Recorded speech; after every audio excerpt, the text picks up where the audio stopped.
Nous voilà maintenant dans la page Contact, l'onglet Contact que vous allez retrouver en haut à gauche ici. Ça se trouve à être l'onglet dans lequel vous allez retrouver l'ensemble de toutes les personnes, les contacts, prospects ou clients que vous avez dans votre plateforme. Cette première vidéo va consister simplement à un survol, regarder toutes les fonctionnalités, tous les boutons, tous les features qui peuvent être intéressants. Et puis on va regarder dans les prochaines vidéos plus de détails. Donc, premier coup d'œil, donc on a la liste ici qui va toujours être pareille pour l'instant. On peut retrouver ici un petit onglet qui nous permet de faire une sélection de masse. Donc ici, vous remarquez que j'ai 10 personnes par page. Donc si je sélectionne le petit bouton ici, il va sélectionner les 10. Alors que si je m'en viens ici et j'en sélectionne 50, la page va rafraîchir. J'ai maintenant 50 contacts ici. Si je sélectionne là, donc les 50 contacts sont sélectionnés, qui pourraient me permettre, par exemple, de ou bien tous les supprimer, ce que je ne ferai pas ici, ou de valider les numéros de téléphone. On a vu lors de l'importation qu'on peut valider des numéros de téléphone, mais comme la procédure est facultative, on vous donne une chance ici de les faire en batch ou en lot. Donc, je vais désélectionner ça ici.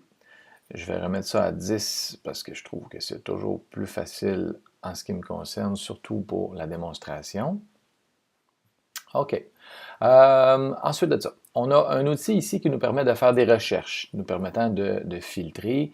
C'est fort intéressant. Donc, on a le fil de base ici. Si je recherche uniquement les Brian, ben, j'écris Brian, il va me sortir tout ce qui est Brian dans le prénom, dans le nom et dans tous les autres champs où est-ce qu'on va aller chercher.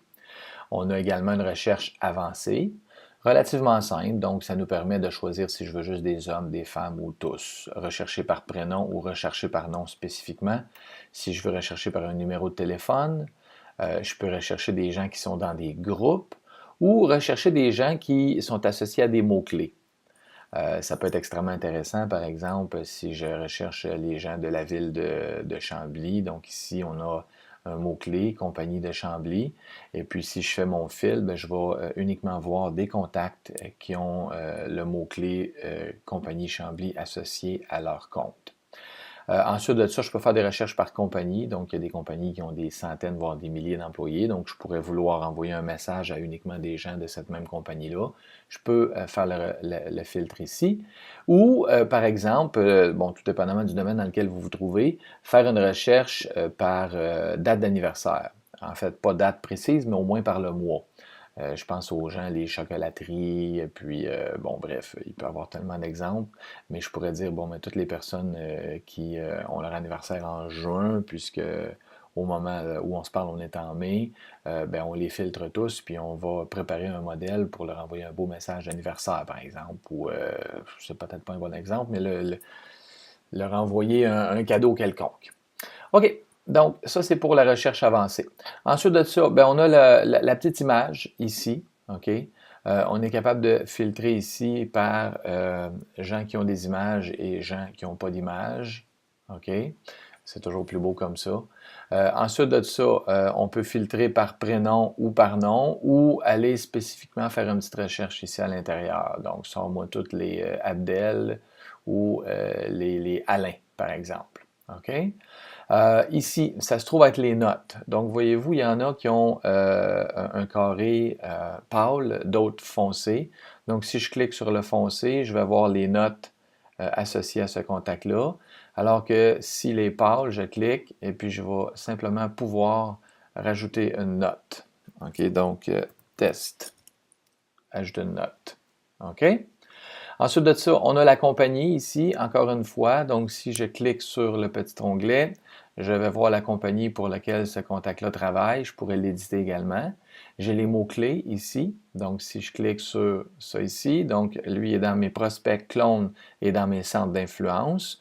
Je pourrais choisir un autre mot-clé et puis l'ajouter ou simplement arriver ici, cliquer là-dessus et l'enlever. Ben, tiens, on va le faire. Je pourrais rajouter, tiens, ce mot-clé-là, je le rajoute ici. J'ai changé d'idée, je l'enlève, je referme et le contact est revenu exactement comme il était tantôt. Ça ici, ces deux colonnes-là sont extrêmement importantes. Voyez-vous, ici, j'ai des enveloppes bleues. OK? Si je clique ici, donc je peux voir que j'ai la possibilité de voir des enveloppes bleues. Donc, c'est un courriel à valider. Ça veut dire quoi? Donc, le champ courriel a été rentré. mais il n'a pas été validé encore. Ça veut dire que je n'y ai pas envoyé de courriel. Si j'avais envoyé un courriel puis il avait passé, il serait maintenant vert. Courriel invalide, donc ça c'est vraiment un courriel qui a été rentré. On a essayé de faire un envoi, il n'a pas passé. Donc l'enveloppe rouge, c'est vraiment que ou bien il y a une faute de typo ou il a changé son adresse courriel. Pardon. L'enveloppe jaune, c'est le courriel manquant. Donc c'est un champ littéralement vide. OK? Donc, on pourrait, par exemple, faire une recherche, dire, bon, ben, sors-moi les tous. Je ne vois pas vraiment l'idée. Mais, ou bien, par exemple, cliquer sur courriel manquant. OK? Puis dire, bon, ben, tiens, aujourd'hui, je vais mettre mon assistante sur le dossier des courriels manquants. On va contacter les clients et puis on va leur demander de faire une mise à jour de leur base de données. OK? Même principe ici pour les téléphones. Donc, je clique ici. Donc, j'ai les cellulaires manquants. J'ai littéralement un champ vide. Un cellulaire validé. Donc, quand je dis cellulaire validé, c'est qu'il y a un numéro de téléphone dans le champ cellulaire, puis on a payé le 2 sous nécessaire pour s'assurer que c'était bien un téléphone cellulaire. J'ai le cellulaire à valider. Donc, c'est un champ cellulaire avec un numéro de téléphone dedans. On ne sait juste pas pour l'instant si c'est un cellulaire ou pas. Il y a deux façons de le vérifier. Si vous faites un envoi, ça va vous coûter 33 sous, puis on va valider d'une façon ou d'une autre avant de l'envoyer pour voir si c'en est un ou pas. Le seul dommage dans ça, c'est que si ça n'en est pas, ça va vous avoir coûté 33 sous pour valider quelque chose qui aurait pu vous en coûter 2 sous. Mais bon, des fois, pour sauver du temps, c'est peut-être une option. Cellulaire invalide. Bon, ça, c'est simplement que le champ où est-ce que le numéro de téléphone cellulaire est rempli, il y a quelque chose, donc il y a un numéro de téléphone, mais ce n'est pas un téléphone cellulaire. Donc, perdez pas votre temps à envoyer ni texto, ni messages vocaux, ça ne passera pas. Donc, je pourrais, par exemple, encore une fois ici aujourd'hui, dire, bon, ben, sors-moi la liste des cellulaires invalides ou les cellulaires manquants, OK? Donc, ça, c'est la liste de toutes les personnes que j'ai pas de contact du tout. Donc, ni cellulaire, ni courriel. C'est le genre de contact qui vaut pas grand-chose dans une base de données comme celle-ci. Je vais juste recliquer sur Contact pour enlever les filtres. Ensuite de ça, j'ai mon micro ici. Donc, vous remarquez qu'il y en a qui ont des petits plays, puis il y en a qui ont un petit enregistrement. Donc, si je clique ici, je pourrais tout simplement faire l'enregistrement puis dire « Bonjour, Monsieur Adam, stop ». Dans les autres à côté, le play, je peux juste cliquer sur le play puis écouter pour voir si je suis satisfait.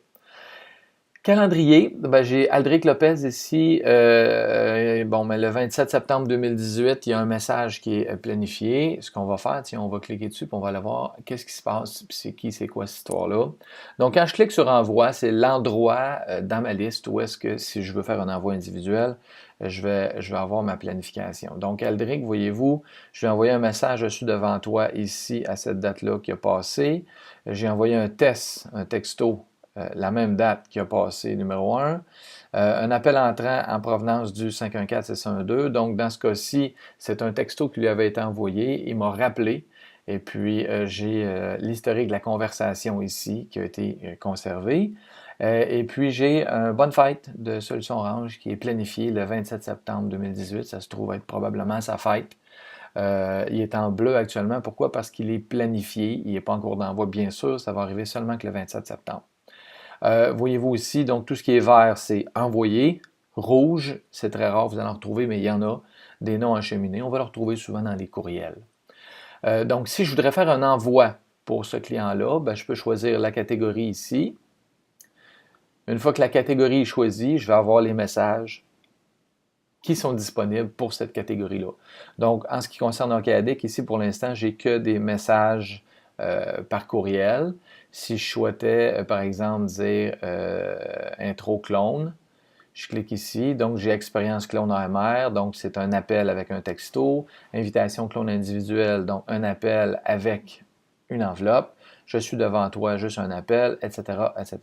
Maintenant, si je choisis n'importe lequel de ceux-ci, puis il y a un appel dedans, ce qui est intéressant, c'est que si j'appuie sur le play, vous allez déjà avoir un aperçu du message vocal complet, c'est-à-dire donc une combinaison entre le message d'introduction et le modèle. Ça va vous permettre de voir qu'est-ce que le client va recevoir. Ça va vous permettre de vous tester vous aussi également, voir si votre message d'introduction fit bien avec votre modèle. Ensuite de ça, je peux choisir de l'envoyer aujourd'hui en avant-midi, sur l'heure du dîner, en après-midi ou en soirée. Si vous êtes en après-midi, vous allez remarquer que vous ne pourrez pas cliquer sur le dîner ou l'avant-midi, bien entendu. Les messages ne s'envoient pas toujours immédiatement. Pourquoi? Parce qu'il y a plusieurs personnes qui sont dans le système et qui l'utilisent. Et puis, on ne peut pas en envoyer 10 000 en même temps. Donc, des fois, ils vont se mettre en file d'attente. S'il y a des gros groupes à l'occasion, ça peut prendre quelques minutes. Il ne faut pas s'inquiéter. Ensuite de ça, on peut l'envoyer à une autre date. Donc, je pourrais par exemple dire, je vais l'envoyer le 26 septembre en après-midi. Je clique sur planifier et c'est parti. Donc, je vais le faire quand même ici. Je clique. Donc, quand on planifie un envoi, il est ici. OK. J'ai quelques secondes pour l'enlever. Je vais le faire immédiatement. OK, parce que je ne veux pas lui planifier nécessairement cet envoi-là. Mais avez-vous vu rapidement, j'ai été capable d'aller appuyer sur la poubelle et puis le supprimer. Même chose que je peux faire ici pour les conversations que j'ai eues. Des fois, si je peux avoir eu une conversation que je ne veux pas garder une copie pour une raison ou une autre, je pourrais choisir ici de simplement la supprimer. Voilà. Donc, ça, c'est pour la colonne envoi. Ici, c'est le petit crayon pour aller éditer le contact. On va voir ça dans une prochaine vidéo.